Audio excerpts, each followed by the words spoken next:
Hello, very good morning to all of you. Welcome to my channel NG medicals.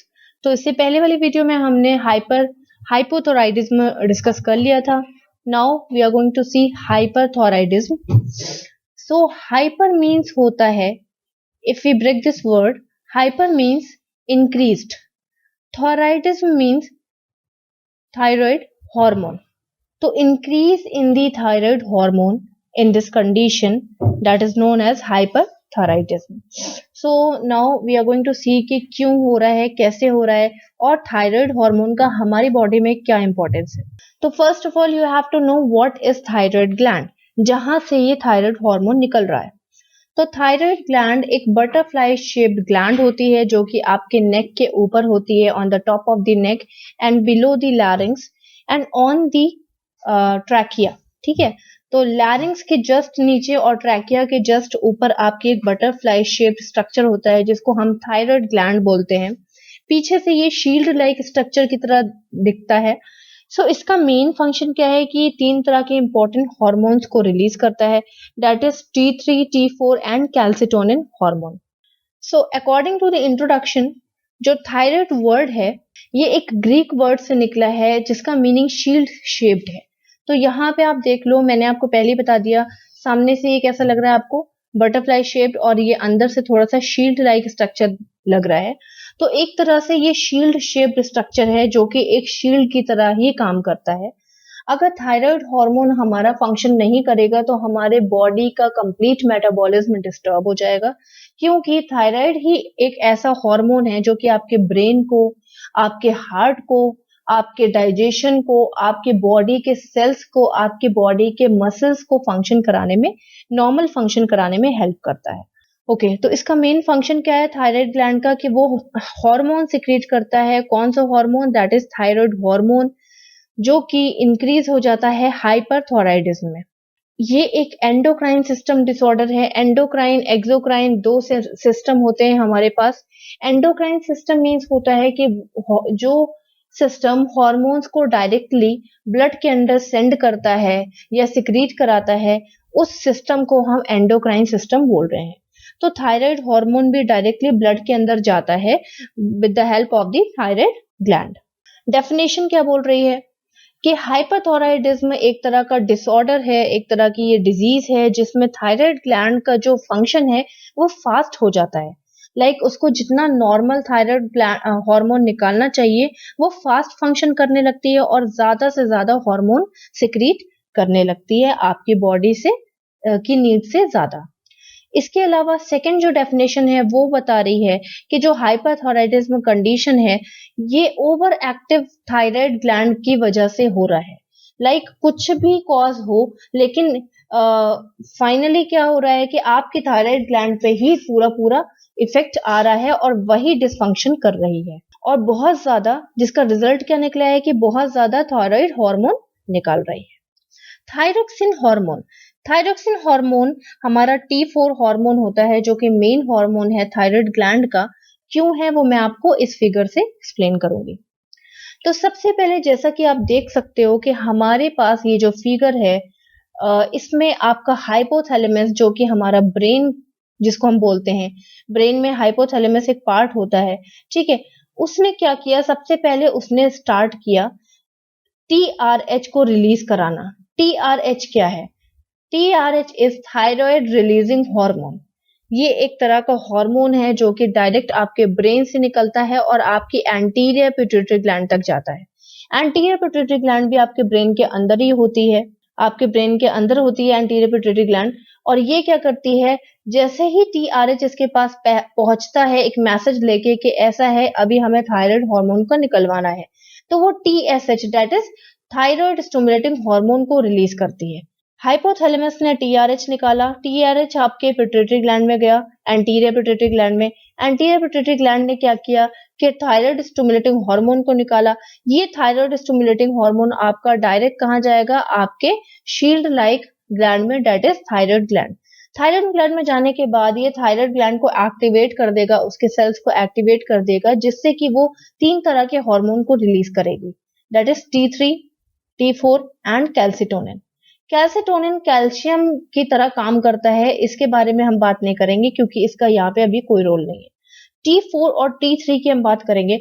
T4 का full form है thyroxine hormone और T3 का full form है ट्रायोडोथायरोक्सिन hormone. ठीक है, तो T4 हमारा जब रिलीज होता है तो वो आगे चल के T3 में कन्वर्ट हो जाता है और T4 और T3 के अपने अलग अलग फंक्शन होते हैं। T4 जो है वो हमारा रिस्पॉन्सिबल है हमारे मूड के लिए, सेल्स के फंक्शंस के लिए, सेल्स जो हमारे अंदर हमारे जो डाइजेस्टिव ऑर्गन्स हैं वो जिस तरह से फूड को ब्रेक डाउन करके उसमें से एनर्जी निकाल के यूटिलाइज करते हैं, ये सारा फंक्शन हमारा थायरोक्सिन यानी कि T4 कराता है।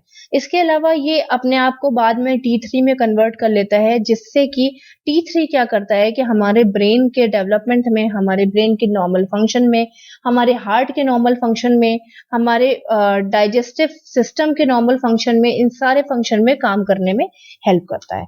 तो एक तरह से देखा जाए कि दोनों ही बहुत इंपॉर्टेंट है हमारे बॉडी के नॉर्मल फंक्शन के लिए। प्रॉब्लम यहाँ पे ये है कि जब T3 T4 सफिशिएंट निकल आते हैं तो एक नेगेटिव इम्पैक्ट आता है, यानी कि T3 T4 एक बैक मैसेज करते हैं हमारे ब्रेन तक, वो मैसेज जाता है हमारी पिट्यूटरी ग्लैंड तक, वो मैसेज जाता है कि अब हम सफिशिएंट हो गए हैं, हमें और रिलीज मत करिए। ठीक है, तो पिट्यूटरी ग्लैंड क्या करती है कि TSH को डिक्रीज कर देती है और पिट्यूटरी ग्लैंड हाइपोथैलेमस को इंफॉर्मेशन प्रोवाइड करती है और हाइपोथैलेमस भी TRH को डिक्रीज कर देता है। या आप ये कह सकते हो कि डायरेक्ट इंफॉर्मेशन हाइपोथैलेमस के पास जाती है तो TRH और TSH दोनों ही डिक्रीज हो जाते हैं। इस तरह से लिमिटेड हमारा हार्मोन बाहर आता है। अब यहाँ पे प्रॉब्लम या तो नेगेटिव इम्पैक्ट में हो रही होगी, या तो फिर थायराइड ग्लैंड में हो रही होगी, या तो पिट्यूटरी ग्लैंड में हो रही होगी, कहीं पर भी प्रॉब्लम हो रही होगी, हम आगे देखेंगे। ओके, कॉजेज देख लेते हैं। तो first of all, injury to the thyroid gland. हो सकता है कि थायराइड ग्लैंड में कुछ इंजरी हो गई हो, हमारे थायराइड ग्लैंड में कुछ इंजरी हो गई हो और इसमें से जो हार्मोन निकल रहे थे और वो हार्मोन एक्स्ट्रा निकल रहे हैं और डायरेक्ट ब्लड सप्लाई में जाकर के रिलीज हो रहे हैं, जिस वजह से हमारी ब्लड सप्लाई में एक्स्ट्रा थायराइड हार्मोन आ जा रहा है। नेक्स्ट है आपका ओवर एक्टिंग या ओवर एक्टिव थायराइड। कभी कभी ऐसा होता है कि डाइट प्लान की वजह से, डाइटरी इनटेक की वजह से, या कोई भी ऐसी चीज है जिसकी वजह से आपको पता नहीं चलता है और आपका थायराइड जो होता है ग्लैंड वो ज्यादा एक्टिवेट हो जाती है और ज्यादा रिलीज करने लगती है T3 और T4 को। नेक्स्ट है हेरिडिटी। मे बी ये आपके एंसेस्टर्स से मिला हो, मे बी आपके फैमिली बैकग्राउंड में सेम डिजीज कंडीशन हुई हो, जिस वजह से आपके अंदर भी सेम जीन गए हैं और आपको भी ये डिजीज हो सकती है। नेक्स्ट है inflammation of the thyroid gland. Thyroid gland में इन्फ्लेमेशन हो जाएगा, थायराइड ग्लैंड में इन्फेक्शन हो जाएगा, थायराइड ग्लैंड के जो सेल्स हैं वो फंक्शन करने लगेंगे, तो हो सकता है कि वो फास्ट फंक्शन करने लगे और फास्ट फंक्शन करने की वजह से ज्यादा रिलीज होने लगे आपका थायराइड हार्मोन। नेक्स्ट है आपकी ग्रेविस डिजीज। तो ग्रेविस डिजीज एक तरह की कह सकते हैं कि डिजीज है जिसमें inflammation of the thyroid gland हो जाता है। It is due to the self attack of the immune system. Immune system इसमें सेल्फ अटैक करने लगता है, जिसकी वजह से थायराइड ग्लैंड इंजर्ड हो जाती है और मे बी इंजर्ड होने की वजह से जितना भी हार्मोन है वो डायरेक्टली ब्लड सप्लाई में चला जाए। नेक्स्ट है आपका damage to the pituitary gland. तो पिट्यूटरी ग्लैंड जो कि मैं आपको पहले ही दिखा चुकी हूँ कि ये ब्रेन से अटैच होती है आपके पिट्यूटरी ग्लैंड, अगर ये डैमेज हो जाएगी तो ये नेगेटिव इम्पैक्ट नहीं ले पाएगी। मान लीजिए ये डैमेज हो गई, तो अगर हाइपोथैलेमस इसको बोल रहा है कि अब कम कर दो रिलीज करना, तो ये नेगेटिव इम्पैक्ट नहीं ले पाएगी और ये कंटिन्यूअस TSH रिलीज करने लगेगी, जिसकी वजह से आपका जो थायराइड हार्मोन है वो कंटिन्यूअस इंक्रीज होता रहेगा। नेक्स्ट है इन्फेक्शियस डिजीज। तो ये इन्फेक्शन चाहे हाइपोथैलेमस में हो रहा है, चाहे पिट्यूटरी ग्लैंड में हो रहा है, चाहे आपके थायराइड ग्लैंड में हो रहा है, कहीं पर भी इन्फेक्शन हो रहा है, तीनों जगह पे या तीनों में से किसी भी जगह पे हो रहा है, तो वो अपना फंक्शन डिस्टर्ब कर जाएगा और मे और मे नॉट बी पे रखते हैं इसको, एक्सेस थायराइड हार्मोन रिलीज करने लगेगा। नेक्स्ट है excess iodine use. So most of the people taking iodized salt ज्यादा से ज्यादा ले लेते हैं, या ज्यादा से ज्यादा ऐसी डाइट लेते हैं जिसमें आयोडीन ज्यादा से ज्यादा होता है, लाइक एग हो गए, मिल्क हो गया, व्हाइट मीट्स हो गया, ठीक है, पास्ता, राइस, ये सारी चीजों में आपका आयोडीन जो है ज्यादा होता है। तो मे बी डाइटरी प्रॉब्लम्स की वजह से आयोडीन इंक्रीज हो गया, जिसकी वजह से थायराइड फंक्शन इंक्रीज हो गया और वो थायराइड हार्मोन ज्यादा से ज्यादा बाहर निकालने लगा। नेक्स्ट है आपकी पैथोफिजियोलॉजी। सो पैथोफिजियोलॉजी में सबसे पहले नॉर्मली देखिए, मैंने पैथोफिजियोलॉजी में ऐड किया है कि नॉर्मली क्या होता है कि हाइपोथैलेमस जो है वो टीआरएच को रिलीज करता है और टीआरएच पिट्यूटरी ग्लैंड को ऑर्डर करता है कि वो टीएसएच को इंक्रीज करे। टीएसएच फिर जाता है और थायराइड ग्लैंड को जाकर के ट्रिगर करता है और बोलता है कि आप थायराइड हार्मोन निकालना स्टार्ट करो। तो थायराइड ग्लैंड क्या कर रहा है, T4 और T3 और कैल्सिटोनिन निकाल रहा है। कैल्सिटोनिन को यहाँ से हटा देते हैं, T4 और T3 निकाल रहा है। T4 और T3 अब यहाँ पे नॉर्मली निकल रहे हैं। किसी ना किसी एटियोलॉजी की वजह से क्या हुआ कि जो T4 T3 ने बैक मैसेज किया था, नेगेटिव मैसेज किया था कि अब हमें रिलीज नहीं होना है, वो मैसेज फेल हो गया और वो नहीं पहुंच पाया। या तो वो हाइपोथैलेमस के पास नहीं पहुंच पाया, या तो हो सकता है कि हाइपोथैलेमस के पास पहुंचने के बाद पिट्यूटरी ग्लैंड ने उस मैसेज को रीड नहीं किया। हो सकता है कि पिट्यूटरी ग्लैंड के रीड करने के बाद आपकी थायराइड ग्लैंड ने कुछ उस मैसेज पे रिस्पॉन्स नहीं किया। ये सारी प्रॉब्लम हो सकती हैं, जिन प्रॉब्लम्स की वजह से क्या हो गया, continuous thyroid releasing hormone release होता रहा और आपका थायराइड बढ़ गया, जिसमें आपको कौन सी कंडीशन आ गई, हाइपरथायराइडिज्म। नेक्स्ट आ जाते हैं क्लिनिकल मैनिफेस्टेशंस। तो क्लिनिकल मैनिफेस्टेशंस में सबसे पहले आप देखो इंटॉलरेंस ऑफ द हीट, मतलब जो पेशेंट होगा वो उसको एक्सेसिव गर्मी लगेगी, बहुत बहुत बहुत ज्यादा हीट लगेगी उसको, अचानक से हीट कह सकते हैं इतनी ज्यादा लगेगी कि उसको बहुत स्वेटिंग आने लगेगी। इसका रीजन ये है कि मैंने आपको बताया था कि जो थायराइड हमारा हार्मोन है वो मेटाबॉलिक फंक्शन करता है। मेटाबॉलिक फंक्शन मींस क्या होता है, वो सेल्स को अलाउ करता है कि वो जल्द से जल्द ब्रेक डाउन करें फूड का। ब्रेक डाउन करने के बाद उस सेल्स जो ब्रेक डाउन करने से, फूड के ब्रेक डाउन करने से जो एनर्जी निकल रही है, उस एनर्जी को सेल्स यूटिलाइज कराते हैं। इसी को कहते हैं मेटाबॉलिक फंक्शन। तो एक तरह से सेल्स के को ये वाला फंक्शन करने के लिए थायराइड हार्मोन हेल्प कर रहा है। अगर यही थायराइड हार्मोन इंक्रीज हो जाएगा तो ये सेल्स का जो फंक्शन है कि फूड को जल्द से जल्द ब्रेक डाउन करना है, तो ये भी फंक्शन भी इंक्रीज हो जाएगा। मतलब ज्यादा से ज्यादा जल्द से जल्द फूड ब्रेक डाउन होगा और तेजी से उसका एनर्जी यूटिलाइज होगी और सेल्स के पास उसकी एनर्जी बहुत फास्ट आ जाएगी। तो जितनी फास्ट अंदर काम होगा उतनी हीट प्रोड्यूस होगी। आपको पता है ना कि जब आप कुछ काम करने लगते हो तो आपके अंदर हीट प्रोड्यूस होने लगती है। तो इसी तरह से जब सेल्स फास्ट काम करेंगे तो ज्यादा हीट प्रोड्यूस होगी और आपको ज्यादा गर्मी लगेगी और ज्यादा स्वेटिंग आ जाएगी। ठीक है, नेक्स्ट है आपका straight hairs, fine straight hairs.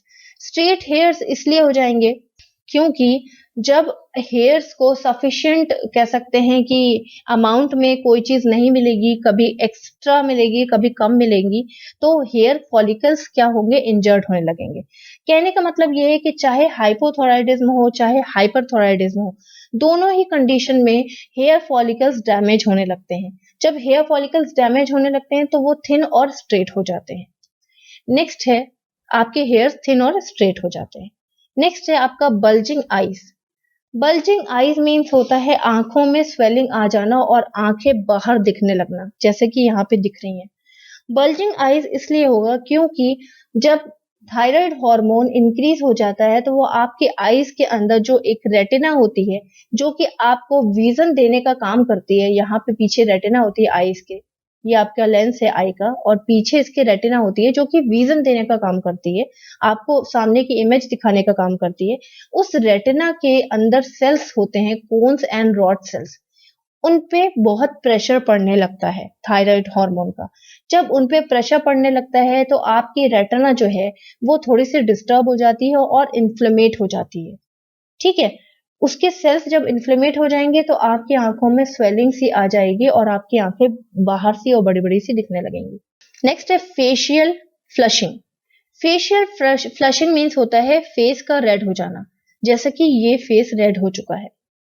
Facial flushing इसलिए होगा क्यों? क्योंकि ब्लड में जो थायराइड हार्मोन है वो बहुत ज्यादा इंक्रीज हो चुका है और ब्लड सप्लाई भी बहुत फास्ट हो गई है। क्यों? क्योंकि जो ब्लड सेल्स हैं वो भी थायराइड हार्मोन के थ्रू फंक्शन करते हैं और यहाँ पे थायराइड हार्मोन अपने लेवल से बहुत ज्यादा बढ़ गया है। तो जो ब्लड सेल्स थे वो भी फास्ट फंक्शन करने लगे हैं, उनकी सप्लाई भी फास्ट हो गई है। क्यों हो गई? क्योंकि हार्ट जो है वो बहुत तेजी से पंप कर रहा है। इसका रीजन मैं आपको हार्ट में बताऊंगी कि हार्ट तेज पंप क्यों कर रहा है। ठीक है, तेजी से पंप करने की वजह से जो ब्लड सप्लाई है बहुत फास्ट ऑर्गन के अंदर जा रही है। जो भी सेंसिटिव एरिया होंगे वहां पे आपको रेडनेस दिखने लगेगी। क्यों? क्योंकि इसके नीचे जो ब्लड सप्लाई है वो बहुत फास्ट सर्कुलेट हो रही है, जिसकी वजह से आपको सेंसिटिव एरिया जहां की स्किन पतली होती है वो एरिया आपको रेड दिखने लगेगा। नेक्स्ट है आपका ट्रैकीकार्डिया। अब यहाँ पे देखते हैं कि यहाँ प्रॉब्लम क्या हो रही है। टैकीकार्डिया मीन्स होता है increase the heart rate more than 100 beats per minute. जब हार्ट रेट जो है वो 100 बीट्स पर मिनट होने लगता है, क्योंकि 72 से 80 बीट्स पर मिनट हमारा नॉर्मल माना जाता है और यहाँ पे 100 बीट्स पर मिनट से अबव हो गया। ऐसा क्यों हो रहा है वो मैं अभी आपको बताती हूँ। क्योंकि मैंने आपको बताया कि ब्लड जो है वो अपने आप को इंक्रीज कर रहा है ना। ब्लड का जब अमाउंट इंक्रीज हो जाएगा तो हार्ट में ज्यादा से ज्यादा ब्लड पहुंचेगा। जब हार्ट में ज्यादा से ज्यादा ब्लड पहुंचेगा तो हार्ट आपका जल्दी जल्दी उसको पंप करेगा और टैकीकार्डिया यानी कि हार्ट बीट बढ़ जाएगी। नेक्स्ट आपका increase systolic blood pressure. Systolic blood pressure वो होता है जो हार्ट के अंदर ऑर्गन से हार्ट जब पंप करके ब्लड को ऑर्गन में भेजता है। सो ये था हमारा सिस्टोलिक ब्लड प्रेशर। तो सिस्टोलिक ब्लड प्रेशर जो कि हार्ट के थ्रू पंप होके हमारे ऑर्गन के अंदर जा रहा है तो वो बहुत फास्ट जा रहा है। क्यों? जब हार्ट ज्यादा से ज्यादा ब्लड रिसीव करेगा, फास्ट रिसीव करेगा, तो वो फास्ट पंप करेगा। जब वो फास्ट पंप करेगा तो वो फास्ट ऑर्गन की तरफ भेजेगा और जो प्रेशर ऑर्गन की तरफ जा रहा है हार्ट के थ्रू उसी को हम सिस्टोलिक ब्लड प्रेशर बोलते हैं। नेक्स्ट है आपका वेट लॉस। वेट लॉस इसलिए हो रहा है क्योंकि सेल्स जो है बहुत फास्ट फंक्शन कर रहे हैं। तो जितनी फास्ट आपके सेल्स फंक्शन कर रहे हैं उतनी ही फास्ट एनर्जी यूटिलाइज हो रही है और उतने ही कम कैलोरी आपके अंदर कलेक्ट हो रही है। क्योंकि अगर आप काम नहीं करोगे और आप बैठे रहोगे तो आपके अंदर कैलोरीज इंक्रीज होती रहेंगी। बट जब आपके ऑर्गन के अंदर ज्यादा फास्ट काम होने लगेगा, आप ज्यादा फास्ट काम करने लगोगे, ठीक है, तो आपकी कैलोरीज अपने आप ही बर्न होंगी। तो यहाँ पे क्या हो रहा है कि कंटिन्यूअस कैलोरी बर्न होने की वजह से वेट लॉस हो रहा है। नेक्स्ट है आपका muscle wasting. Muscle wasting means है कि मसल में वीकनेस और थोड़ा पेन सेंसेशन भी होना, फैटिगनेस ऑफ द मसल। तो मसल वीकनेस यहाँ पे क्यों हो रही है? जैसा कि हम सब जानते हैं कि बहुत ज्यादा इंक्रीज भी चीज अच्छी नहीं होती है एंड बहुत ज्यादा डिक्रीज भी हमारे लिए चीजें अच्छी नहीं होती हैं। तो हमारे लिए नॉर्मल चीजें ही हमारे बेनिफिशियल होती हैं।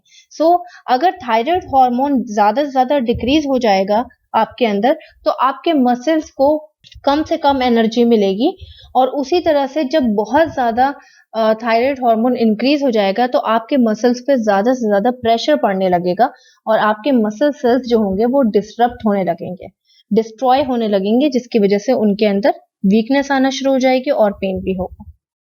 नेक्स्ट है लोकलाइज्ड एडिमा। तो एडिमा इसलिए होगा क्योंकि यहाँ पे फ्लूइड रिटेंशन हो रहा है, कहीं ना कहीं फ्लूइड इकट्ठा हो रहा है। फ्लूइड रिटेंशन इसलिए हो रहा है क्योंकि जो फ्लूइड को एब्जॉर्ब करने की जो पावर है हमारे कह सकते हैं इंटेस्टाइन की, स्मॉल इंटेस्टाइन को, जो वाटर को एब्जॉर्ब करने की जो पावर है वो डिक्रीज हो जाती है। थायराइड हार्मोन का बहुत मेन रोल ये भी है जिसमें से आप कह सकते हो कि T4 हार्मोन जो है वो मेनली हमारे स्मॉल इंटेस्टाइन के एब्जॉर्प्शन प्रोसेस में बहुत हेल्प करता है। अगर T4 हार्मोन नॉर्मल है तो नॉर्मल फंक्शन होगा, अगर एबनॉर्मल है तो फंक्शन में कोई ना कोई डिस्टरबेंस तो आएगा ही। ठीक है, तो थायराइड हार्मोन जहां इंक्रीज होने लगता है वहां हमारे जो एब्जॉर्प्शन की पावर है वो डिक्रीज होने लगती है और जब वाटर सही से एब्जॉर्ब नहीं हो पाएगा तो वो कहीं ना कहीं फ्लूइड रिटेंशन के फॉर्म में आपको localised oedema as a sign and symptoms दिखाएगा। नेक्स्ट है आपका मेंस्ट्रुअल चेंजेस, एमेनोरिया। रिसर्च के अकॉर्डिंग पता चला है कि जब थायराइड हार्मोन इंक्रीज हो जाता है, बहुत एक्सेसिव हो जाता है, तो ओवेरियन कैंसर होने के चांसेस बढ़ जाते हैं according to the research.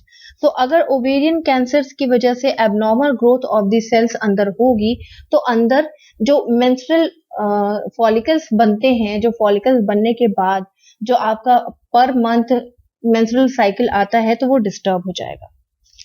Next है आपका इंक्रीज डायरिया।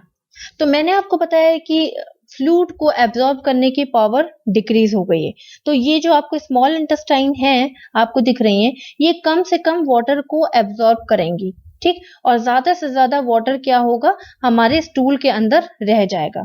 जब ज्यादा से ज्यादा वाटर हमारे स्टूल के अंदर रह जाएगा, तो वो as a loose stool pass हो जाएगा, ठीक है। इसके अलावा हमारा जो थायराइड हार्मोन है वो क्या करता है, वो पेरिस्टालसिस मूवमेंट को मेंटेन करके रखता है। अगर थायराइड हार्मोन इंक्रीज हो जाता है तो स्मॉल इंटेस्टाइन का ये जो कॉन्ट्रैक्शन वाला, ये जो आप पेरिस्टालसिस मूवमेंट देख रहे हो, ये जो आप मूवमेंट देख रहे हो, इसी को हम पेरिस्टालसिस मूवमेंट कहते हैं। और ये मूवमेंट स्टूल को शिफ्ट कराने में हेल्प करता है, ठीक है। तो ये मूवमेंट इंक्रीज हो जाएगा। पहले तो वाटर ज्यादा है स्टूल के अंदर, तो लूज स्टूल हो गया। दूसरा, ये जो पेरिस्टालसिस मूवमेंट है वो इंक्रीज हो रहा है, जिसकी वजह से वो लूज स्टूल इजीली पास हो रहा है और वो एज अ डायरिया में कन्वर्ट हो रहा है। नेक्स्ट है आपका ट्रीमर्स। ट्रीमर्स मीन्स होता है शेकिंग ऑफ द हैंड्स। अब हैंड्स शेक क्यों होंगे, तो हैंड्स शेक इसलिए होंगे क्योंकि कभी कभी ऐसा होता है कि जब आपके मसल्स डिस्ट्रक्शन होने लगते हैं, मसल्स की पावर डिक्रीज होने लगती है, मसल्स के अंदर थकान और फैटीग दोनों लगने लगते हैं, जिसकी वजह से हाथ कांपने लगते हैं। कभी कभी आपने ये भी देखा होगा कि एक्सरसाइज के बाद आपके हाथ या आपके पैर में कंपन स्टार्ट हो गई, कांपने लगे। वो इसलिए क्योंकि जब आप बहुत एक्सेसिव एक्सरसाइज करते हो तो आपके अंदर जो है एक कंपन पैदा हो जाती है because of the fatigueness of the skeletal muscles. Next है आपका फिंगर क्लबिंग। अभी फिंगर क्लबिंग पे रिसर्च चल रही है कि एग्जैक्टली फिंगर क्लबिंग क्यों हो रहा है हाइपरथायराइडिज्म में, तो ये अंडर रिसर्च है। These are your sign and symptoms of the hyperthyroidism. Next देख लेते हैं डायग्नोस्टिक इवैल्यूएशन। तो फर्स्ट है आपका डायग्नोस्टिक इवैल्यूएशन में हिस्ट्री कलेक्शन एज ऑलवेज। तो हिस्ट्री कलेक्शन में आप वो सारी चीजें पूछ लोगे जो जो कॉजेज में आपने लिखी थी। तो क्या क्या आपके कॉजेज थे, तो कॉजेज में आपकी previous history of the hyperthyroidism आप पूछ लोगे कि ऐसा तो नहीं कि उनके फैमिली में कभी किसी को हाइपरथायराइडिज्म हुआ था। ट्रीटमेंट पूछ लोगे कि कहीं ऐसा तो नहीं कि हाइपोथायराइडिज्म का ट्रीटमेंट चल रहा हो और ट्रीटमेंट की वजह से क्या हो गया हो, ड्रग की वजह से वो हाइपर में चेंज हो गया हो। इसके अलावा थायराइड इन्फेक्शन, जैसा कि मैंने आपको बताया कि थायराइड इन्फेक्शन अगर हो जाएगा तो हो सकता है थायराइड ग्लैंड फास्ट फंक्शन करने लगे, या हो सकता है कि उसका जो सिक्रीशन है वो डायरेक्ट ब्लड सप्लाई में जाने लगे।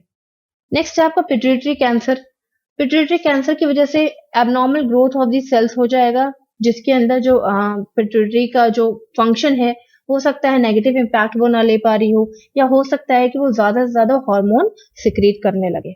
एक्सेस आयोडीन यूज, तो मैंने आपको डाइटरी प्लान बता ही दिया है कि एक्सेस आयोडीन यूज करने से क्या हो सकता है कि हाइपोथैलेमस का फंक्शन इंक्रीज होने लगता है।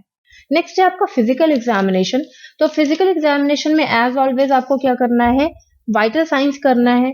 वाइटल साइंस में आपको ब्लड प्रेशर इंक्रीज मिलेगा, specially systolic blood pressure. Pulse rate increase मिलेगी, क्यों, क्योंकि ट्रैकीकार्डिया हो रखा हुआ है। रेस्पिरेशन भी इंक्रीज मिलेगा क्योंकि उसको क्या हो रहा है, उसको फैटीग फील हो रहा है, प्लस उसको क्या हो रहा है कि फ्लैशेस आ रहे हैं, उसको बहुत गर्मी लग रही है, हीट प्रोड्यूस हो रही है अंदर, तो हो सकता है उसको ब्रीदिंग प्रॉब्लम आपको मिलेगी। टेम्परेचर इंक्रीज मिलेगा क्योंकि एक्सेसिव हीट प्रोड्यूस हो रही है सेल के थ्रू। इसके अलावा फिजिकल एग्जामिनेशन में आप हेड टू टो एग्जामिनेशन करोगे, जिसमें आपको मे भी आपको दिखे कि उनको एक्सेसिव स्वेटिंग हो रही है, बहुत ज्यादा उनको पसीना आ रहा है, प्लस उनसे आप पूछ लोगे कि क्या उनका वेट लॉस हो रहा है, कितना हो रहा है और कब से हो रहा है, ये आपको पूछना है।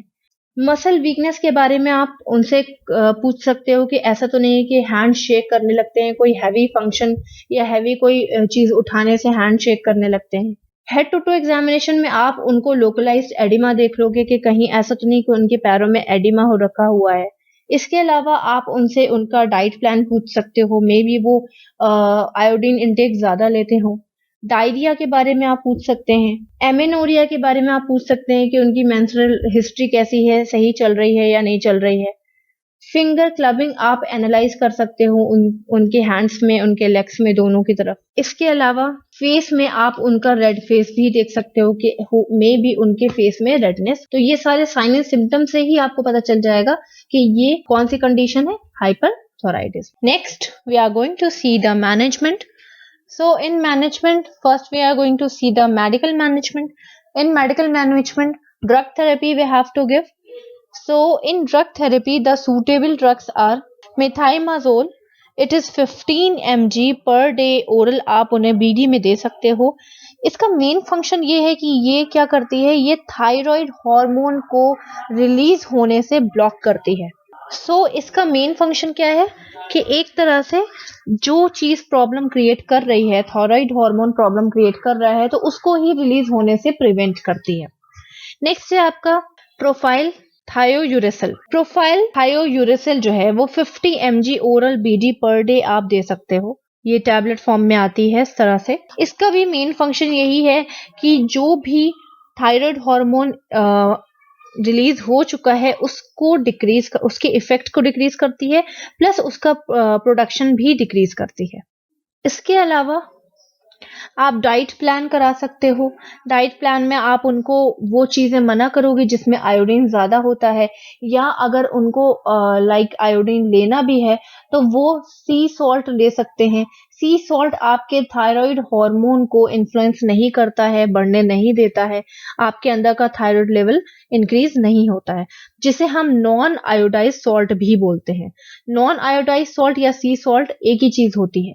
नेक्स्ट है कॉफी और टी। कॉफी और टी अगर आपको लेना है, अगर आपको थायराइड हाइपरथायराइडिज्म है, तो आप कॉफी और टी में आप ब्लैक कॉफी और ब्लैक टी फॉलो कर सकते हो, क्योंकि मिल्क में भी आयोडीन लेवल होता है। नेक्स्ट है आपका एग वाइट्स। तो एग वाइट्स मीन्स होता है कि जब एग में आप उसका यॉल्क यानी कि येलो कलर की उसकी जो सर्दी है उसको हटा दोगे, जितना भी पोर्शन बचेगा white portion, that is known as egg whites. ठीक है, तो एग वाइट्स में आपका आयोडीन लेवल नहीं होता है, आपकी यॉल्क में आयोडीन लेवल होता है। सो आपको अगर एग लेना है तो आप एग वाइट्स केवल खा सकते हो। इसके अलावा unsalted nuts and nuts buttress. Peanut butter आता है, उसके अंदर भी सॉल्ट होता है थोड़ा सा। ठीक है, तो अनसॉल्टेड नट्स आप यूज कर सकते हो। अगर आप नट्स ले रहे हो तो उसके अंदर सॉल्ट नहीं होना चाहिए। इसके अलावा जो पीनट बटर होता है वो आप बाहर से ना लेकर के आप घर में भी बना सकते हो, जिससे कि आपको आयोडीन से प्रिवेंशन मिलेगा। नेक्स्ट है आपका होममेड ब्रेड। तो ब्रेड आप जितनी भी खाते हो उसके अंदर सॉल्ट का, आयोडीन का इन्वॉल्वमेंट होता है। सो आपका जो ब्रेड होती है उसमें 35 से 65% आयोडीन मिलके ब्रेड बनाई जाती है। तो अगर आपको ब्रेड खानी है और आपको अगर हाइपरथायराइडिज्म है तो आप होममेड ब्रेड बना सकते हो। Popcorn with non iodise salt, मतलब सी सॉल्ट के साथ आप पॉपकॉर्न यूज कर सकते हो, अदरवाइज आपको उसमें सॉल्ट नहीं लेना है। नेक्स्ट है आपकी सर्जिकल मैनेजमेंट। तो सर्जिकल मैनेजमेंट में आप थायराइडेक्टमी कर सकते हो। This is removal of the thyroid gland. तो इसमें आप डिपेंड करता है कि कितनी थायराइड ग्लैंड रिमूव करनी है। टोटल थायराइडेक्टमी मीन्स होता है कि कंप्लीट थायराइड ग्लैंड क्या कर दी है, रिमूव कर दी है, उसकी जगह पे कोई फ्रेश थायराइड ग्लैंड का रिप्लेसमेंट किया गया है, क्योंकि हो सकता है कि आपकी थायराइड ग्लैंड ही ज्यादा से ज्यादा क्या कर रही है, थायराइड हार्मोन बना रही है। या तो सब टोटल कर सकते हो, यानी कि सब टोटल मीन्स होता है ऑलमोस्ट पार्शियल। ठीक है, ऑलमोस्ट आधी आपको निकाल देनी है। ऑलमोस्ट आधी मतलब एक लोब की हाफ। ठीक है, देन थर्ड वन है आपकी थायराइड लोबेक्टमी। तो लोबेक्टमी मीन्स होता है कि आपके थायराइड ग्लैंड में दो लोब्स होते हैं, लोब 1 एंड लोब 2। तो इसमें से एक लोब जिसमें इन्फेक्शन हो रखा हुआ है, जिसमें कैंसर सेल्स में भी हो, या जिसमें ऐसी कोई प्रॉब्लम क्रिएट हो गई है जिसकी वजह से ज्यादा क्या निकल रहा है, थायराइड हार्मोन्स रिलीज हो रहे हैं, तो वो लोब आपको क्या करना है, इन्फेक्टेड लोब हटा देना है। नेक्स्ट है आपका रेडियो एक्टिव आयोडीन। यहाँ पे मैंने ऐड नहीं किया है, सॉरी। मेडिकल मैनेजमेंट में आप रेडियो एक्टिव आयोडीन ऐड कर सकते हो। रेडियो एक्टिव आयोडीन एक तरह का सीरम कह सकते हैं, हो सकता है, लिक्विड फॉर्म में आता है। इसमें क्या होता है, ये क्या करता है, नेक्स्ट है आपका रेडियो एक्टिव आयोडीन। तो रेडियो एक्टिव आयोडीन एक तरह का लिक्विड होता है जो कि हाइपरथायराइडिज्म में दिया जाता है। It is also used for diagnostic evaluation and management too. ठीक है, दोनों में हम यूज कर सकते हैं।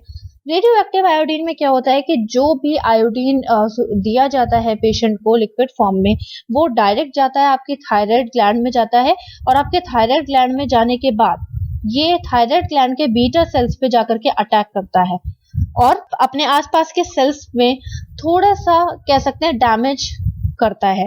ये थोड़ा सा जो डैमेज करता है, इसकी वजह से डिक्रीज थायराइड हार्मोन सिक्रीशन होने लगता है और थायराइड हार्मोन अपने आप ही डिक्रीज हो जाते हैं सिक्रीट होना। नेक्स्ट आ जाते हैं आपके नर्सिंग मैनेजमेंट पे। तो नर्सिंग मैनेजमेंट में आपको पेशेंट को क्या बोलना है कि कूल इन्वायरमेंट में रहे। लाइक अगर वो एडमिट है तो आपको उनको कूल इन्वायरमेंट देना है। इसलिए देना है क्योंकि जिसको भी हाइपरथायराइडिज्म होता है, मैं आपको पहले ही बता चुकी हूँ, सेलुलर एनर्जी ज्यादा प्रोड्यूस होती है और उसको बहुत ज्यादा गर्मी लगती है। Then minimize the stress by providing the privacy and placing the patient in a private room. ठीक है, तो अगर पेशेंट ज्यादा लोगों के साथ विजिट करेगा, पेशेंट को ज्यादा लोग विजिट करने आएंगे, वो बार बार एक ही चीज उससे पूछेंगे, बार बार डिजीज कंडीशन के बारे में पूछेंगे, तो पेशेंट को टेंशन होगी जो कि उसको नहीं होनी चाहिए। टेंशन की वजह से पेशेंट क्या होगा कि पेशेंट बहुत ज्यादा स्ट्रेस उनका बढ़ जाएगा और स्ट्रेस लेवल उसकी हेल्थ के लिए बिल्कुल भी अच्छा नहीं है। इस वजह से क्या करना है कि पेशेंट को थोड़ा सा सेपरेट रखना है और अपने ऊपर कंसंट्रेट करने के लिए बोलना है। Teach the patient to avoid the stimulants such as coffee, sweets, tea. ये सारी चीजों में क्या होता है, आयोडीन होता है। ठीक है, तो अगर मैं आपको पहले बता चुकी हूँ कि कॉफी टी वो ले सकते हैं आराम से, क्यों, क्योंकि उसमें क्या करना है, उनको ब्लैक कॉफी और ब्लैक टी लेना है, बाकी चीजों को अवॉइड करना है जिससे लेस अमाउंट में आयोडीन उसके अंदर जाए। C sudden onset of the fever and sore throat. Sudden onset of the fever, sore throat इसलिए बोला गया है क्योंकि जो भी इसका treatment, medical treatment, drug treatment चल रहा है, उसके कॉम्प्लिकेशंस हैं कि पेशेंट को कभी कदार फीवर आ जाता है और सोर थ्रोट हो जाता है। तो फीवर क्यों आएगा, क्योंकि आप जो आयोडाइज कर रहे हो पेशेंट को, आप उसको आयोडीन, रेडियो एक्टिव आयोडीन जो आप दे रहे हो, उससे जो अंदर थोड़ा सा डैमेज हो रहा है जिसकी वजह से फीवर आ रहा है, और सोर थ्रोट भी उसी की वजह से हो रहा है। नेक्स्ट आपका monitor for the other unusual ties such as allergic reaction to the drug. May be drug जो है किसी किसी को हाइपरथायराइडिज्म के जो ड्रग है कभी कभी किसी किसी को एलर्जिक रिएक्शन दे देते हैं, तो उसके लिए आपको पेशेंट को प्रॉपर सुपरवाइज करना है। पोस्ट थायराइडेक्टमी में यानी कि सर्जरी के बाद पेशेंट को प्रॉपर केयर प्रोवाइड करनी है। नेक्स्ट है आपका कॉम्प्लिकेशंस। तो कॉम्प्लिकेशंस में सबसे मेन और one of the most that is thyroid storm हो सकता है, जिसका साइन एंड सिम्टम्स क्या है, एक्सट्रीम बहुत ज्यादा। थायराइड स्ट्रॉम मीन्स होता है कि जब T3 और T4 ब्लड में बहुत ज्यादा लेवल में इंक्रीज हो जाते हैं, तब इस तरह के कुछ सिम्टम्स आते हैं, लाइक एक्सट्रीम हाइपरथायराइडिज्म हो जाएगा बहुत ज्यादा। ठीक है, हाई फीवर आएगा, उसको बहुत प्यास लगेगी, डिहाइड्रेशन होगा, टैकीकार्डिया होगा, हाई कार्डियक आउटपुट हो जाएगा और कार्डियक फेल हो सकता है, जिसकी वजह से कोमा उसको हो सकता है। इसके रीजंस मैं आपको साइन एंड सिम्टम्स में ऑलरेडी एक्सप्लेन कर चुकी हूँ कि ये सारी चीजें हो रही है तो क्यों हो रही हैं, और जैसे जैसे थायराइड हार्मोन बढ़ जाएंगे वैसे वैसे ये साइन एंड सिम्टम्स कॉम्प्लिकेशन में चेंज हो जाएंगे। So this is all about hyperthyroidism. If you are having any doubt, please ask me in a comment box. Till then, bye bye, take care and have a nice day.